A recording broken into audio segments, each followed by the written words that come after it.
Welcome to ElevaPod, where we elevate your mindset, inspire your spirit, and ignite your leadership journey.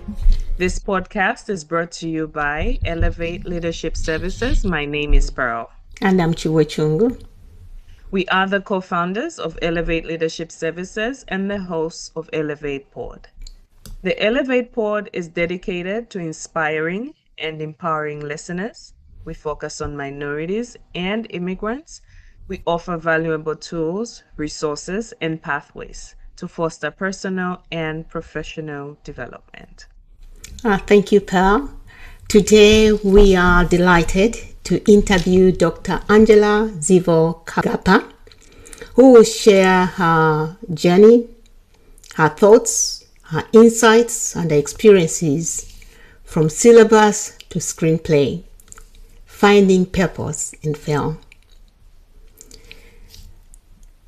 Welcome again to ElevaPod, a space where stories, leadership, and lived experiences come true together to inspire growth and belonging.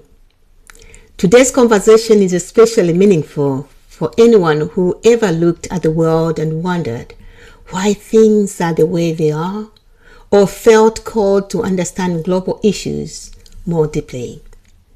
We are honored to be joined by Dr. Angela Zivo Gapa, an associate professor who teaches international relationships and comparative politics. Join us as we explore her insights on global affairs and how the art of cinema can illuminate complex political narratives and also intersect with the passion of filmmaking. I'll give you a brief bio about Dr. Gapa, and then we'll forge in the conversation with her. Angela is a college professor and an independent filmmaker whose work bridges international politics, African identity, and storytelling. She teaches international relationships and comparative politics at California State University in Chico, and she brings the same question she explores in the classroom to the screen. In 2024, she embarked on a film career. We can call it a debut, a hustle, but it has become a reality for her. She has the directorial debut, which is a feature film called Rusambo, in the Zimbabwe state drama currently being prepared for the 2026 premiere. She also has a short film, Rima, which just wrapped shooting and will be released in 2027. Across scholarship and film, Angela explores themes of identity, power, and conflict. She has a documentary project currently in development. Production will occur in July of 2026 in Gaborone, Botswana. The documentary is based on a doctoral dissertation. Her PhD research focused on the diverse effects of non-renewable resources on economic and socio-political development, particularly in developing countries. This phenomenon is known as the resource curse. Dr. Gapa's doctoral dissertation was about how Botswana escaped the resource curse. The upcoming documentary is based on a doctoral thesis, so it is the only film project that combines her academic research and filmmaking. Dr. Gapa, do you have anything you'd like to add before we dive in the conversation? The only thing you missed is that I'm from Zimbabwe. I don't know if you mentioned that. No, I didn't mention that. Yes, thank you. Proudly Zimbabwean. So yeah, I think that's the only thing that was left. Yes. Wonderful. Yes. Yes. Thank you so much for adding that information, which is very important. Yeah. And most of the film, even when we talk about Rusambo, is featured in Zimbabwe, In right? Zimbabwe, yes. Yes. Correct. Okay. And you'll talk about that more. All right. Yes, I look forward to it. Okay. Perfect. All right. All right. Yeah, thank you again for joining us today. We are truly honored to have you here. Today, we have a truly multifaceted guest. Beyond Dr. Gapa's academic role, she is a creative force as an independent filmmaker. Together, we'll discuss her academic journey, her cinematic ventures, and how these two worlds intersect. So let's dive in. My very first question, and this is for listeners who may not have had access to global studies or international education. How would you explain international relations and comparative politics in a way that connects to everyday life? So international relations is the study of the relationships between countries. So when we look at, the US's foreign policy on the UK or on Africa, when we look at relationships between China and Russia, relationships within the African Union, we are studying international relations. And comparative politics is very similar to international relations, except that it compares political systems around the world. So it can compare the US political system against the Chinese political system, the European political system against an African political system. So the focus is different. One is looking at the relationships, and the other one is looking at the systems and comparing the two. So my doctoral degree is in international relations. I'm what is known as an IR scholar. And international relations is a very broad field of study. It covers topics on democracy, it studies topics on security, on conflict, development. One example that I can give you is, for example, when we look at COVID-19, if we look at it from an international relations perspective, we study phenomenon such as globalization. So we had to have conversations about how do we manage this virus, which is going to go across the world, right? You have a situation where some countries are affected more than others. We have situations where some countries are more powerful than others. Some countries have got bigger populations than others. Some countries have got bigger capacity to establish vaccines or come up with, protective gear. So all that is part and parcel of international relations. International relations affects everything from who decides the clothes that we wear, who decides even what is taught in schools. Because both fields of international relations and comparative politics are ultimately subfields of a broader field called political science. And in its simplest terms, political science is the study of power. So you study power in all its manifestations. In the family, the father has got more influence, has got more resources, can punish. So in a family system, father is very powerful. A mother is able to influence the father, maybe by, sweet talking him. So she has influence, which means she has power. So that's also politics, right? So it's just power in a family setting. So, in political science, we now take it to a government level, and international relations, we take it to an international government level. So, essentially, that's what the two fields of study are. And they're very broad and they cover a lot of material. It's very difficult to distill it in a very few minutes, but I hope I did it justice. Yes. Yes, you did. Yeah, I'm educated today. I think, you really summed it up. I think, Okay. especially when you talk about politics, Yes. equal power. I think Mhm. immediately people will realize, and I think we can all start looking at where we are, Mhm. and I think identifying where the powers lie, and how you differentiated international relations and comparative, and I think for me, I think you've educated me more than I knew. I didn't know about these relationships, but thank Okay. you so much for making it clear for all of us. Okay. All right, thank you. And the way when you're explaining it is like you're so passionate about that topic. Yeah, I am very, very passionate because the international is very personal to me. Like, I mean, we're immigrant women in the United States. These things, like right now, we're dealing even more closer to home, both Zambians and Zimbabweans. We're dealing with visa bonds. That's Correct. the topic which is very much international relations. More Correct. powerful countries have passports that are more powerful than weaker countries or less Correct. powerful countries. That affects you on a day-to-day basis. It may mean that some families get to be reunited and some families get to be separated. So international relations is very much personal and very much affects our day-to-day lives. Wonderful.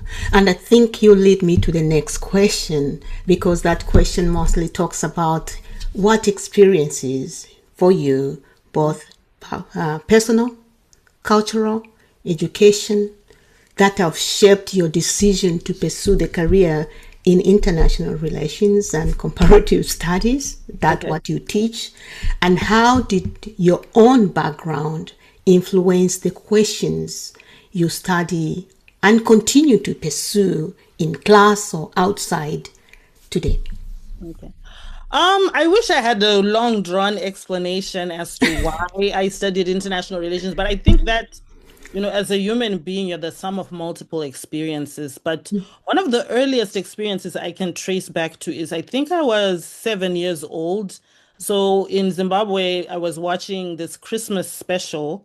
It was a Disney Christmas special in Orlando, Florida. And, there were these children who were just throwing food at each other. They were playing games and it was all televised and they're just having these competitions where they dunk you in jello and, they throw pies in your face and all these things. So I was like, wow, these people waste a lot of food for entertainment. And then here it's like, hey, you need to eat everything that's on your plate because you've got a relative who's also not getting access. So this whole concept of resource distribution around the world, I noticed it pretty early on. And I remember my mom having this sentiment of, oh, will I ever be able to go to Orlando? Like she said it in such a way that a 7-year-old wouldn't understand, like, what is it about my mother that she doesn't deserve to go to Orlando, Florida, and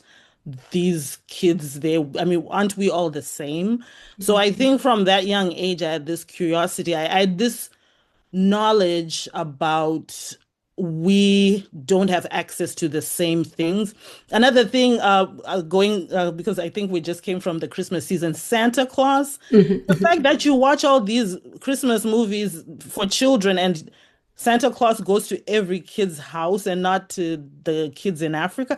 To me, I was like, okay, so what is it about America or American kids that's so special, So from a very young age, I knew that the United States had some power, had some influence that we didn't have in Zimbabwe.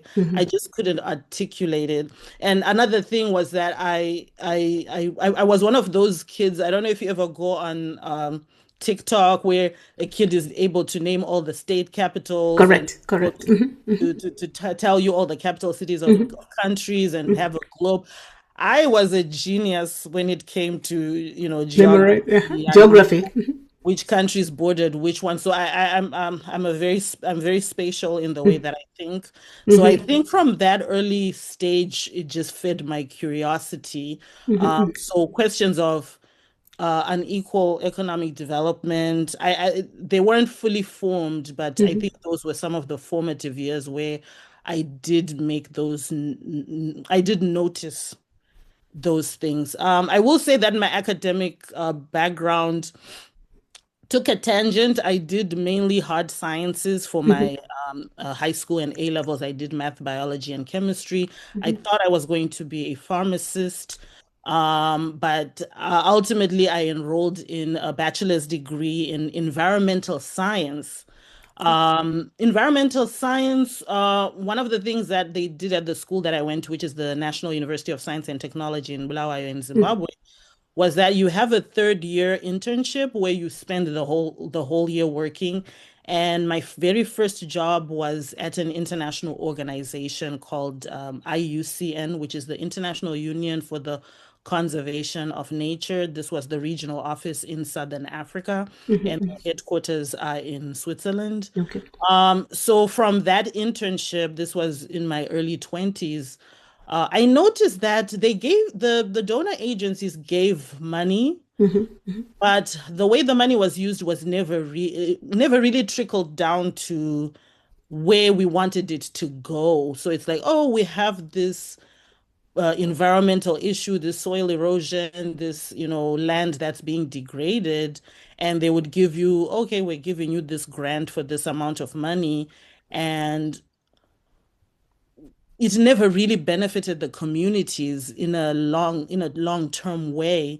So when I was in my third year in my bachelor's degree, I shifted to questions of how do we solve environmental issues to how do we solve the issue of politics of how do we even get to effect change. We're getting these, I'm working for an organization which is an international development organization, but I haven't seen any development in any of the projects that we've done. So I think that's when I pivoted towards international relations. So in Zimbabwe, they have the Education USA, Mhm. which is an office at the embassy. And they basically teach you how to, if you want to do a master's or a PhD program in the United States. I had gone there thinking, oh yeah, I want to pursue graduate studies in studies and environmental science. And the advisor asked me, what exactly do you want to do? And I said, no, I want to advocate at the United Nations and like why aren't we seeing the development that we're supposed to be seeing? Mhm. And she said, have you ever heard of international relations? Yes. So that's how I found out that it was actually a field of study, um, which was actually looking at the questions that I was interested in to say, why is it some countries have the capacity to develop while other countries don't? So that's a very comparative politics question. Mhm. And then also, what is it about the relationships with countries? Because I was working for an organization with the headquarters in Switzerland. So Mhm. what is it about the relationship that Switzerland can give us money, Mhm. but we really not at capacity to really benefit much from it? So I think those two subfields, I think that's the earliest way. So it wasn't a linear path in no way. In some ways, it was actually very accidental that I ended up doing international. I could have been a pharmacist easily. I could have, continued the environmental science track, Sciences. but Mhm. yeah, I accidentally found a flyer from Education From US. education. Yeah. But I Yeah. see that I think maybe when you're 7, I think the same question that you pose when you're 7, actually you started posing it when you were around 20, when Yes. you're working for that institution. Hmm. So as much as you went into this environmental science, I think your passion was why. Yes. Was why the do why. why do we have the haves and the have-nots? I think that is the question that was instilled in you by being curious, and Hmm. you continued to now ask when you started seeing it and within those institutions. So the other one was just a detour to allow you to understand the environmental Hmm. and then question uh, and ignite your passion that you started with when you were younger. So Yeah, definitely. I think that's exactly what happened. Yeah. okay, The thank career you. found you. Yeah, the Yes, career. you did. I Fell on love my that one. lap. Career found. Yeah, the career. She wanted to dodge it, but it came Right. Yeah. knocking on the door. Yeah. Yeah. Yeah, now with your teaching experience, Mhm. you teach political topics, so you're talking about different cultures, different contexts. But particularly in the African politics, how do you help students engage?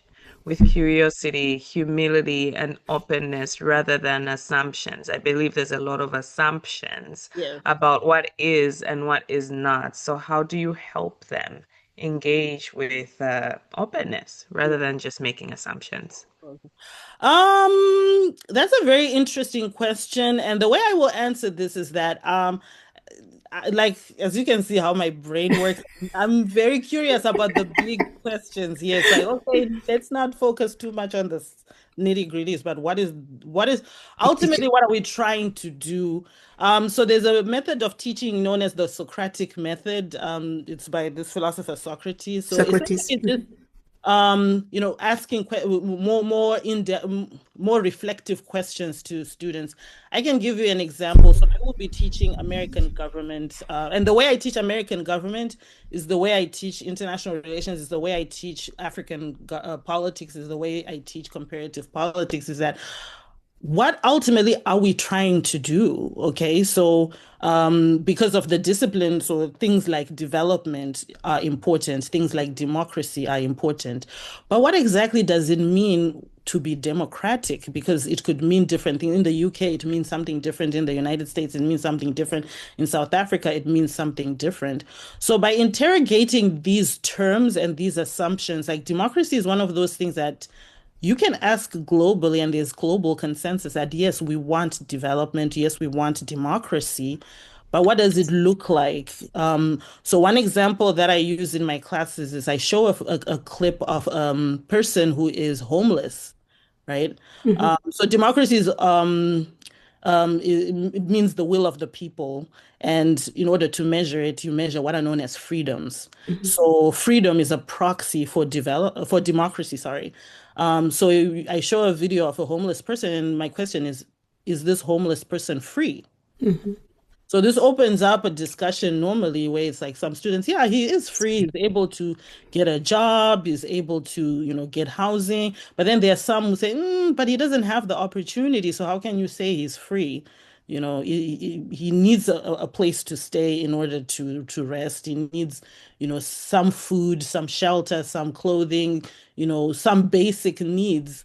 So from that's where you even find the roots of if we look at the Democratic Party in the United States and the Republican, Republican. sorry, the Republican Party views freedom as more of freedom from political oppression. So it's like these political and civil rights. Those are the freedoms that the Republican Party mainly focuses on, whereas the Democratic Party, they focus on more of social freedoms, more of welfare type of freedom. So their definition of freedom is fundamentally different. None of these factions is wrong.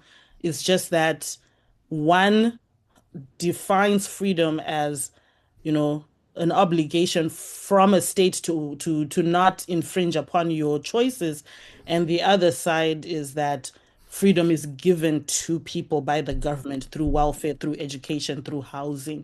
So none of them are wrong, but then it just exposes those differences. So now if I ask those questions and I'm like, okay, so in an African context, how do you think they would define democracy? What are the things that would be more important to them? I find that if we talk in those terms, we realize Open. that we're all human beings. We all have the same aspirations. We all want the same things out of life. And whether I'm teaching American government or whether I'm teaching African government, we all want the same type of life. We all want to be with our loved ones. We all want freedoms. We all want peace. We all want justice in our political system. So my job is essentially to explain why those things are the way they are. So the state of the world, essentially. Mm-hmm. Yeah. I hope I answered your question. Yes, Yes, very well, yes. actually. Yeah, Thank you.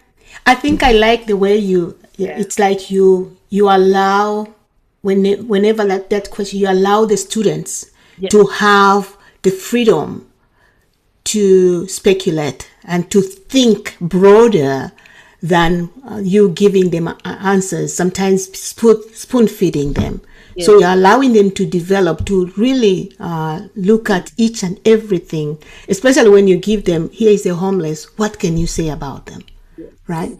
And I think that's when they realize, oh my God, I think he just wants the same thing I want. But I look at it very differently. Exactly. Yeah. So there's a class that I teach called Politics of Developing Nations, and it's essentially a question that you've asked earlier on in this segment, which is, why are some countries more developed than others? Why are some countries the haves versus the have-nots? So throughout the semester, we actually come up with different explanations. One explanation focuses on politics, one explanation focuses on economic systems, one focuses on colonialism, one focuses on geography, different explanations. And it's okay if at the end of the semester we don't have consensus. For me, I think education is about critical thinking and opening up. So if I have 46 students who disagree, I think I've done my job more than if I have 46 students who agree. Yeah. Yeah. And I think that disagreement, my hope is that they learn something, and then afterwards they go out to say, what can we do about this to improve? Because disagreeing and then staying in the same place is not helping. But disagreeing to go and say, okay, I see the discrepancies. This is what I can go and do to advocate. I see the discrepancies. And then eventually the same voices that may have disagreed may see something that they have in common and do something together. So yeah, no, I think I like your approach, because you're really allowing people to develop their thinking capability than spoon feeding them. So I wish you can invite me to your class one of these days. I would love to have you in my class one of these days. Oh yeah, invite me. I can come, and sometimes we may come to Chico for fairs. So I'll let you know. Oh, yeah. And then maybe I can come and sit in your class. Definitely, you can come and yeah, because I think it's very interesting. Online as well. So oh, you do? Yeah, I think it will be very interesting. Yeah, not this semester though. All right. Okay. You know. Yeah, you know what? I had something last week that sparked my interest. Okay. They said you see the world from not the way it is. You don't see the world the way it is. You see the world according to how you are. Yes. So I like that.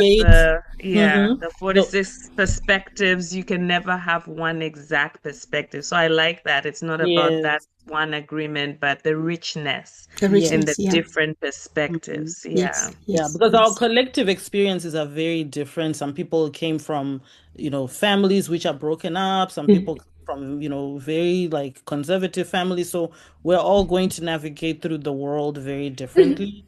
So there's no one truth in life. Yeah. I think for me, what I see is these differences are essential, because we need to celebrate the differences. But at the same time, we need to collaborate. Because these differences, and that's why when you look at the researches nowadays, is if you go and try to get funds by yourself, they won't give you. But if you go with a collective way of how you're going to approach this situation in order to solve an issue, I think you're getting those strategic grants.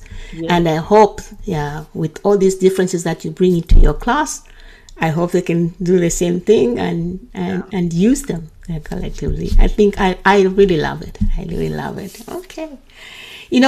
What we have for us, our listeners, are immigrants. Yes. There are many of them are minorities that maybe they have never heard about international relationships, because for them politics is politics, and maybe translating power, as you mentioned. And most of them may be underrepresented. I think their communities, nobody even addresses them or knows even them. So if we look at these underrepresented or immigrants or minorities that are just out there, what do you think are the unique strengths that they can you think they can bring to this study of global politics, as well as international relationships, to enrich it? I think just by being there, it already enriches the educational experience because they have navigated the world in a very different way. So if I have international students in my class, students from immigrant backgrounds, they're going to they're going to have a different take on what development is. They're going to have a different take on what democracy is. They're going to have a different take on what justice is. So it's more of an enrichment process. We're all enriching the educational experience and, through their lived experience, the way they've navigated through the world. Um, there's a wealth of knowledge that we get to learn. Every single day, if you just approach people with curiosity, you will learn something about the way they have lived life and what is important to them and issues of identity, which are very central to my work. There's a reason why, so I teach about war and conflict, for example. There's a reason why people go to war. And it's not necessarily because of resources or for power. It's usually for identity. You Identity. look at most wars that are fought around the world, they are usually about identity. So identity is very key because a person goes to war because they're patriotic about their government. Like people wear that, American soldier uniform with pride. The same way we hear of ethnic conflict. So people actually go to war because I identify as this person versus you identify as that person. Every other So person. if we look at world history, most wars have been fought along the lines of identity. So in as much as yes, identity can be volatile, it is also the flip side is that it's also enriching, where if we bring our authentic selves to the classroom, we're able to bridge that understanding. And I think that, immigrant communities have a lot of you know, intellectual knowledge and knowledge systems that American students have never been exposed to. So definitely they're a key resource, and the university wouldn't exist without, that global knowledge, The richness of it. a richness of the multiple experiences. So Yeah. yeah. Yeah. I think immigrant communities should just start thinking of them from an empowered position as opposed to we're just receiving and we're just like dependent. They're actually empowered to change narratives. Like go on Correct. TikTok, go on African TikTok. Right now, we've got I Show Speed. People are crying. I've seen African Americans crying, saying that we never got taught this in school, that Africa has got buildings, it's got infrastructure, it's got Wi-Fi that he can stream for 7 hours in his Oh, Livingston. Lord. And people are shocked. Yes, yes, yes, Basically, like yes. we've been Yeah, saying these things. So it's like, yeah, people are now, yeah. I getting, think that's when you appreciate social media and what it has yes, brought what to, is I think, opening up and allowing people to realize that we are all the same, maybe live differently. Maybe we will have different resources, but we all want the same things. And actually, there is more than what we've been taught. yeah, And I think it's also helping others to say, okay, then what? What's yes. next? What's next? Yeah, and also building up on the identity piece is that if we show up as our authentic selves, that's when people see that, hey, we are very similar, and that's where empathy comes from. Because if you have Correct. empathy towards your fellow person, you're less Correct. likely to be hostile towards them. So I think Correct. Correct. a lot of these identity wars have been manufactured by people in power. So bringing these diverse experiences, and even me as a teacher, I might be the only Black person that a student in America has ever had. So like I definitely bring my positionality into the classroom, Correct. that might enrich or at least have them think that, huh, I never thought of things that way. Correct. Correct. Correct. But I think when I hear about your teaching, I think I'm intrigued. I think because and the reason why I feel intrigued is because most people, the way we teach is we go to the textbook is bing, bing, bing, bing, bing, you finish. And in the end, the students are not getting anything. There is no debate among the students. They are not having that creativity. They are not having that curiosity. They are not actually listening to their friends instead of, oh, I never thought like that. And I think when you bring that dialogue, it allows them to start looking at, oh my God, that's the answer. I would never think of that. And then they can go and discuss further, and it brings the world closer and closer together. It's my hope. Yeah.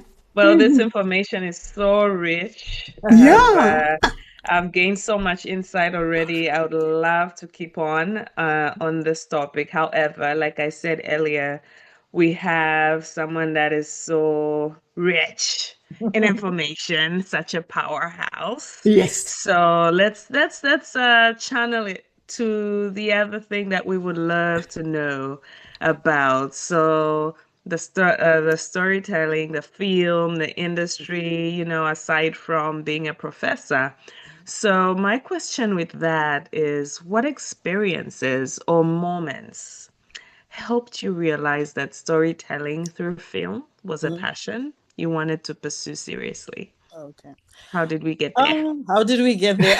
It actually started from academia. I mean, I know that I gave a disclaimer that they're not related. Trust me, They're related.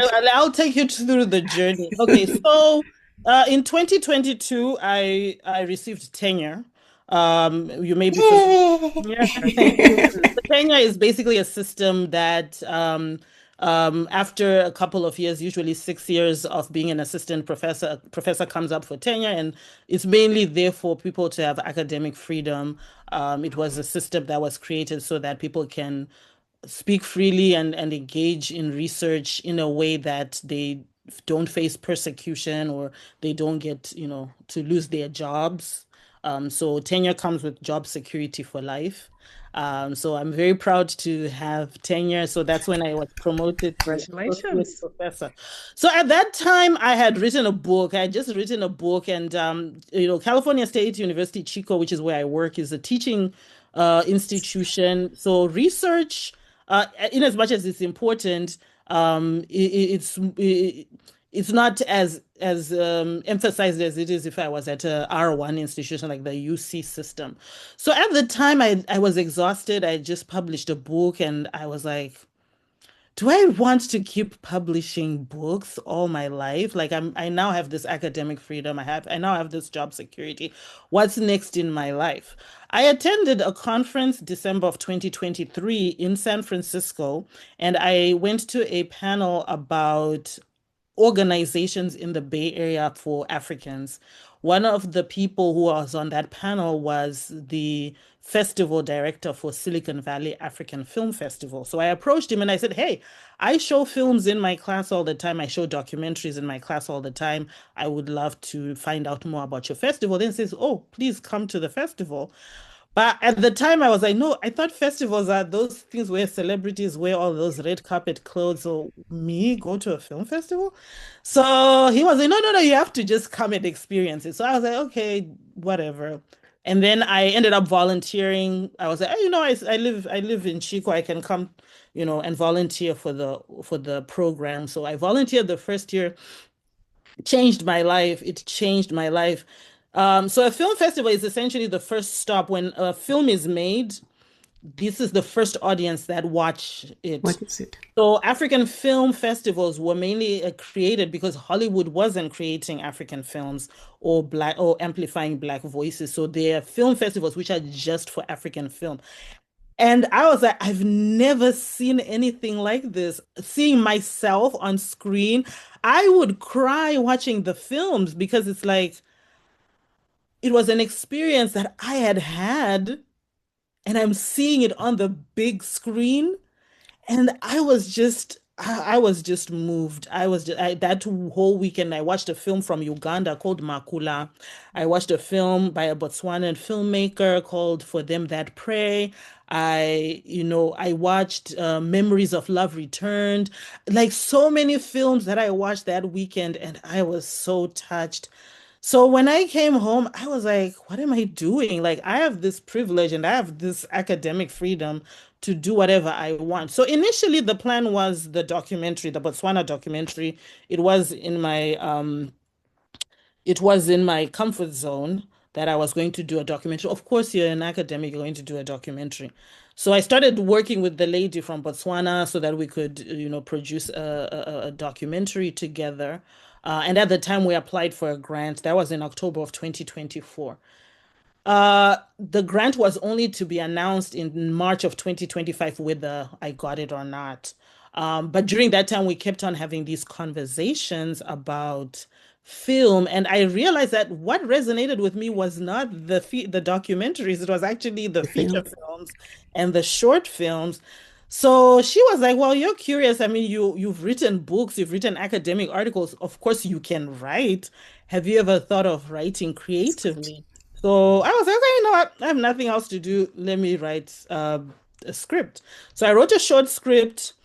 It was, a story about Lobola money that went missing, and it had about 7 characters. And she said, "No, Angela, there are too many characters for a short film. You need to narrow it down to 2 or 3 because audiences are not going to, pay much attention." So I said, "No, I don't want to kill any of my characters." Then she says that, okay, you have only one other option. You can expand it into a feature. Then I said, okay, then I'll expand it into a feature. So Mhm. I wrote in about 6 weeks, I wrote a script for a feature film. It was 95 pages. And she was like, maybe you should enter it into screenplay festival. So I submitted it to Screenplay Festival. It won 4 awards. Woo! But people like Wow. my film. And then so we're like, maybe you should just explore, like just find out how much, like what it would mean to produce it. So I called this fixer in Zimbabwe, and he was like, yeah, we can come up with the infrastructure for you, but you have to direct the film if we're gonna do it. You're not just gonna give us a script and say, me Me? direct the film? You want to give me that much power? So this was in February that the whole idea of actually directing a film. And there was something about it that just felt like, I don't know, it just clicked that, yeah, I like telling people how they're supposed to act all the time. So Uh-huh. why not do that? So for the next 2 months, I mean, filmmaking is expensive, right? So for the next 2 months, I was exploring with this lady. She's no longer on the project, so I'm not going to mention her name, but we were just exploring how best to actually make it into a film. Mhm, mhm, And so I approached a bunch of producers and said, okay, the only way you can afford this is if it's more of a mhm, co-production. mhm. I approached a number of producers until I came up with one called Edin Dlovu. He's a Oh, television mhm. and film producer in In this love. Zimbabwe. So I just sent him a message very timidly on Facebook, and then he responded to me and he was like, "Sure, call me in 30 minutes." And after the phone call, he was like, "Let's make a film." Woo! And basically, it Wow. was more of like, potluck. It's like we Mhm, can make a potluck film in Zimbabwe, like, because, in Hollywood, you need like $25 million mhm, to mhm, do a mhm, film. In Africa, you just need, hey, my friend has a house. They're mhm, willing to lend it to us. Hey, my cousin is a tailor. They're willing to give us clothes. Hey, this actor, they may be willing to act for deferred payments. Hey, since I'm the producer, I've got access to some equipment. mhm. We can work. So it was very much a potluck type of production. I had a GoFundMe. I had, a lot of generous donors also. And I was surprised that people actually believed that I could pull it off. Um, That story was good. And what is the film called? it's called Rusambo. The Rusambo. Oh, Okay, yes, it's a feature wonderful. film. So, Yeah. in July of 2025, traveled to Harare, Zimbabwe, and I shot the film. So we started rehearsals on the 2nd of July, and then we finished shooting the actual film on July 28th. Wow. So we had an entire cast, an Uh-huh. entire crew. It was a whole production. But like I said, it was because essentially people believed in the script and people were willing to say, hey, I can offer you a location. I can offer you, some clothing. I can offer you some food. I can offer you a car. I can offer.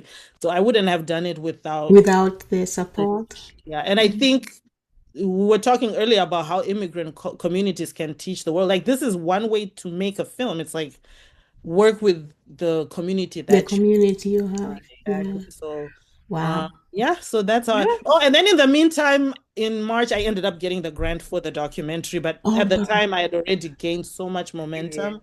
So I put a pause on the documentary film so that I could complete that. Yeah. It's only Wonderful. now that I'm working on the documentary. Wow. Wow. Yeah. Whew. Congratulations. Yeah. So again, another career that just fell on my You lap. you know what? And I think that's because you are living it and Yeah, you are wanting to do that and bring information that is pertinent to each and every one of us. yeah, And I think for you to even win the four awards mhm. with your first script, it means that you're a very good writer. Yes. And I think that is a talent and a skill Yeah. that is we should all sort of acknowledge and applaud. Yeah. Thank Yeah, you very you much. know, we can speak and talk and so many, but we are running out of time. Sure, sure, I sure. think for me, I will ask one question and Pearl will wrap the last Okay, question and then we'll perfect. go into wrapping up because you have so much richness. Yeah. I think you bring a lot of credence, not only to the academic world and the subjects that you teach, but you also bring the daring spirit that lives within you to venture in something and it become a reality Mm. to you. And I think many women, immigrant as well as minority women and people of color, when they listen to this story, I think they'll just be in awe. Well, I think you have so much to give. thank you. One thing I think when you were going through, you talked, I think I can tell about some of the challenges, but they were overcome because you were really Yeah. going for it. You are Mhm. attacking it left, right, and center. But I can see your networking. Yes. And I think this is where you can see the intersection because you, as professors, one of the things that you do well is to make sure that you can resource the funds. Mm. So that became so handy, I'm sure, during this. Maybe can you speak to that? You mean what's the question that how Res- I was able to overcome The some of intersection. the the challenges? challenges. Mhm. Yeah, but I mean, I think I've already for the most part, I already have answered mostly. It was, yeah, I'm trying to be very resourceful. I'm very persuasive. Yes, I can see that. Yeah, I have the gift of gab. But yeah, I think it's just. I think one of the things is just having a mindset of making it work with what you have. What you There's a have. model called effectuation model where it's like a bird in hand model. It's like this is the bird in hand that we have. We have a good script. And then we have, someone who's willing to direct it. Let's look for a producer. So we got a producer, and then once we had that, we now had a We project. have project, So the yeah. producer brought his people, and he had some relationships with the cast, and he's already navigating the whole space in Zimbabwe. And then I also was bringing in my resources through fundraising, through, Mhm, knowing people. It's like I've got friends where it's like, oh, they're in the UK, but they mhm, have a house that they put on Airbnb. And I said, hey, listen, I'm doing this film. I know it sounds crazy, but can you please lend it to us for mhm, this? Here in the United States, I have a Nigerian friend. She sells secondhand Nigerian clothes. mhm, So I was like, can I raid your closet? She's like, no, mhm, go ahead. So I actually went with the whole suitcase full of African clothes for the cast members. And then when I came back, I brought it and, put it in the laundry and gave it back to her. So I think that just being creative with the challenges that you have. And also, it's taking time because sometimes we do run out of funds or we do run out of ideas. So it's like it's okay to pause You pause, yeah. and then say, Yeah, okay. We I haven't think solved this problem now. Maybe it'll be solved in 2, 3 weeks. correct. But I think that's part of the reason why it's taking so long is because if we had the infrastructure that Hollywood has, it would be easier. And Easier. also, I would have to say another challenge is that Zimbabwe is a film community. It's not an industry. Hmm. So we don't have like in Nigeria, they had an audience where people could buy DVDs for Hmm. $2 on the Hmm. street. So Hmm. they already had a demand. In Zimbabwe, it's not so much. The population is not that big, and then a lot of people they consume straight to YouTube or Hmm. through Netflix or television. So having a platform where it's like if I create this film, I can sell it back to people in Zimbabwe and make the money back. It's not yet there, Hmm. but networking and collaborating, I think, is the way to go. I don't think you can do African filmmaking by yourself. Yeah, It is a team effort, it's a collaboration. So wonderful. thinking about it as okay, in as much as yes, it's my film, I'm the one who came up with it, it's a team effort, it's a collaboration. You are the idea generator, Yeah, and then the but execution involves a lot of some other collaboration. people, I wouldn't have executed it without, Yes. production team. Yeah. Quick question: Have did you ever do drama This is you mean like in in school? school? Mhm. Yeah, but actually No. something that I was really passionate about. I think I'm a terrible actor, but yeah, a week before I went to the film festival, somebody actually called me and said, "Hey, there's this theater thing. Why don't you come and act?" And I said, "No, I'm not interested." But the minute somebody said, "Why don't you direct it?" It was just like, Yeah, yeah, yeah. Because so I part of drama was also involved that you take a show and direct it, and I did direct one a little really. outside when I think we started, but that's when I went in community. We started doing a little bit of that, but it never went anywhere. It's Well, yeah, these people had approached me to act in it. So maybe if they had approached me to do something else, There. maybe right, maybe I would have been intrigued. yeah. Somebody asked me to direct. I said I've never directed. He said, "Oh, you can show us," but we stopped. We stopped. I think it was. I'm sure you can do it. You just the way to look at it is that we are all our stories are valid. Nobody's more qualified to tell it. We all have stories that are worth telling, and it's not because otherwise we end up with gatekeepers to Yeah, say. yeah, So I'm here to disrupt systems. yeah. Like no more gatekeepers. If Hollywood can't make my film, I will find people who Who can make can do that? Yeah, it. and I think that's where these small films they are making headways. And Yes. Our only issue is distribution right now. Like, yes, yes, yeah. how do we get these films to the audience? So it's a learning process as we go. But yeah, yeah. Yeah. Okay, I think Wonderful.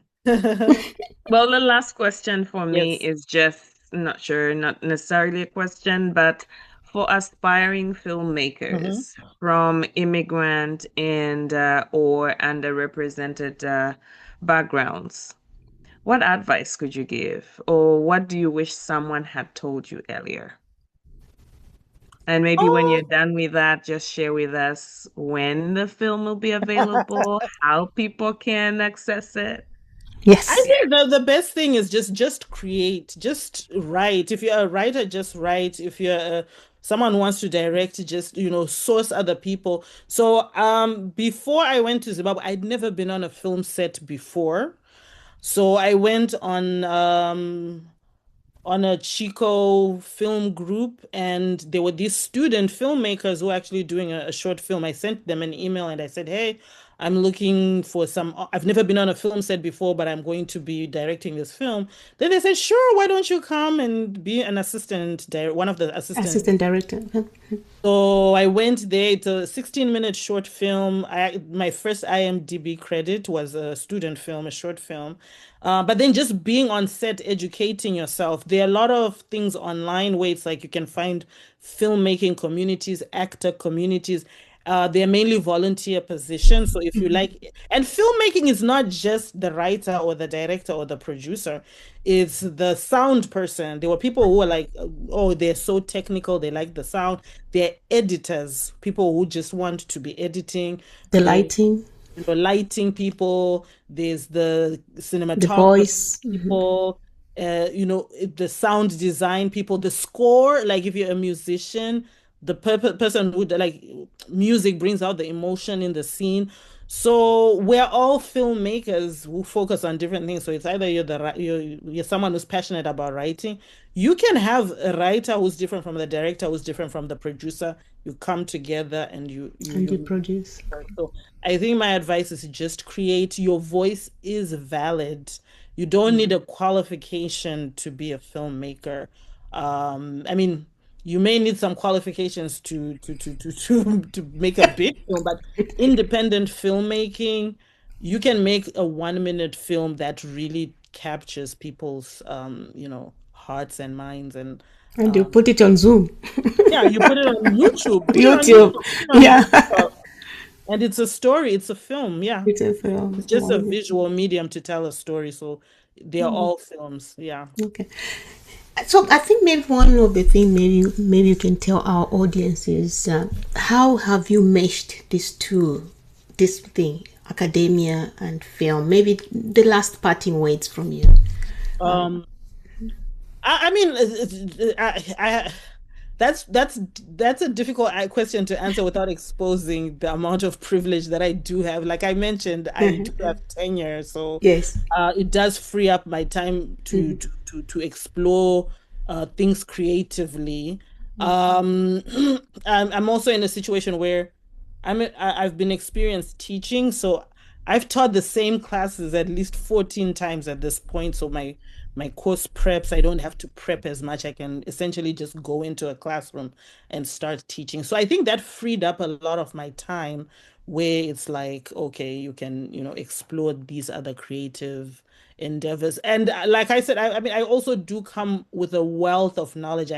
I know how to write a story. I know how to structure something from beginning, middle to end. So I brought in all those qualifications into this. So I don't want to minimize it as if it's nothing because I did come with a lot of, Knowledge. reinforcements coming in, but still, I just want to emphasize that we all have a voice, we all have a journey. Your one person's journey is going to be different from another person's Okay. journey. Wonderful. Just don't overthink things too much. Yeah. Yeah. No. Oof. I wish we can stay here and just talk. Yeah. When You. will it be available? Yeah. And Oh yeah, the film. where? Platforms? So we are at a point called picture lock. So essentially it means that the story is locked and we're not going to change the story anymore. After that, it goes to a guy in Cape Town. So right now it's on a hard drive in Zimbabwe. From there, it's going to be uploaded to a guy in Cape Town. And the guy in Cape Town is going to compose the score, which is the music. So it's like if it's a dramatic scene, it'll be dramatic music. If it's a romantic scene, it'll be romantic music. So he's the one who's going to compose the score. From there, it's going to go back to Zimbabwe to a guy who's going to do the sound design. So some scenes are very loud, some scenes are very like low. So he's going to balance all the sound, and he's going to add like if it's raining, he's gonna put the raining effect. If there's a tree branch falling, it's gonna add those sound effects.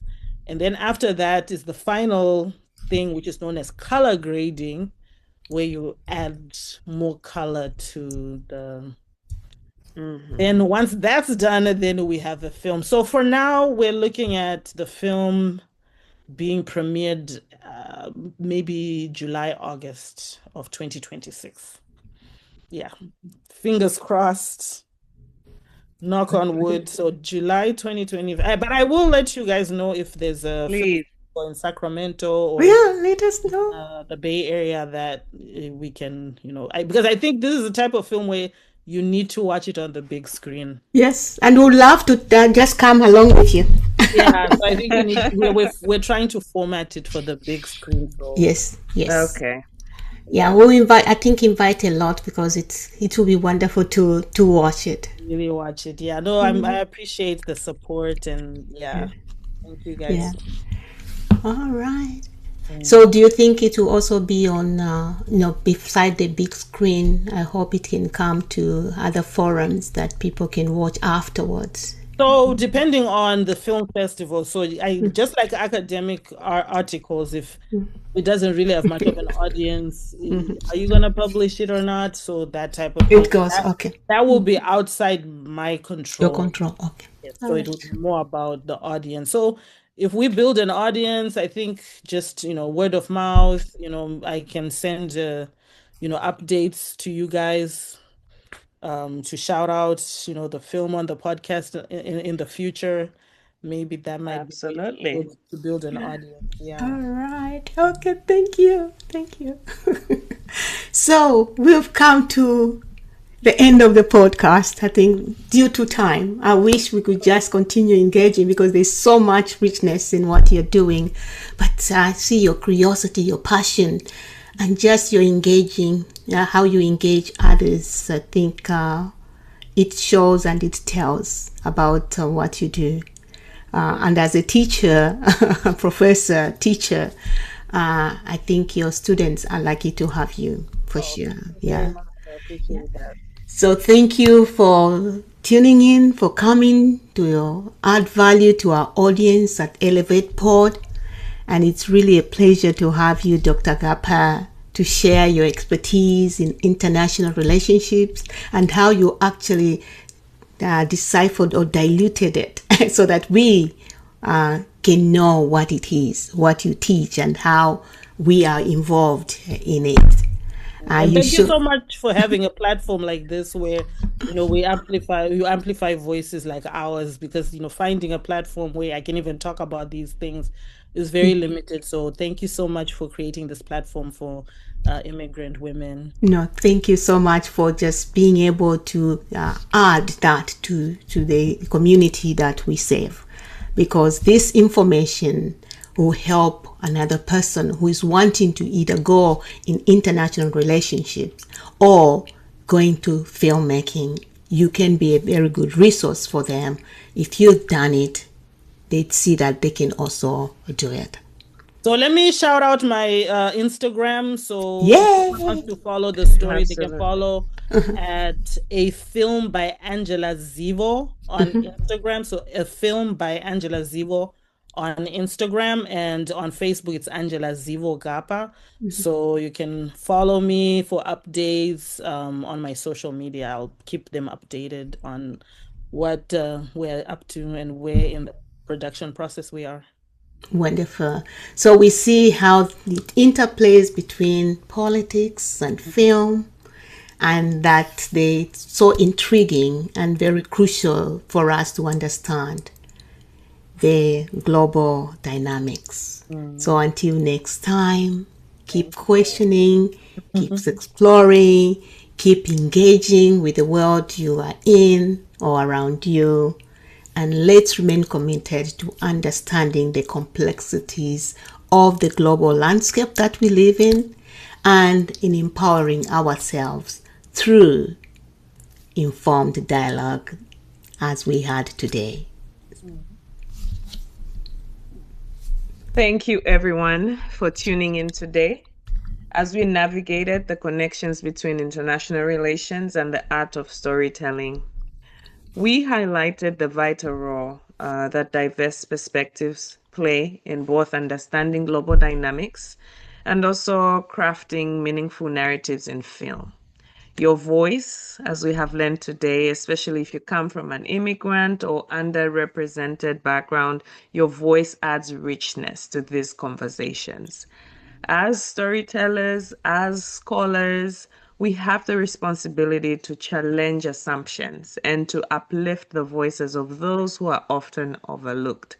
So, as we wrap up today, I encourage you all to remain curious and open minded, whether in discussions about global issues or your creative pursuits. Remember that your insights are essential. Your voice matters. Thank you for being a part of this journey, and we hope to see you on our next episode. Thank you for joining us on this journey to elevate and inspire. Until next time, lead with purpose and grow with passion.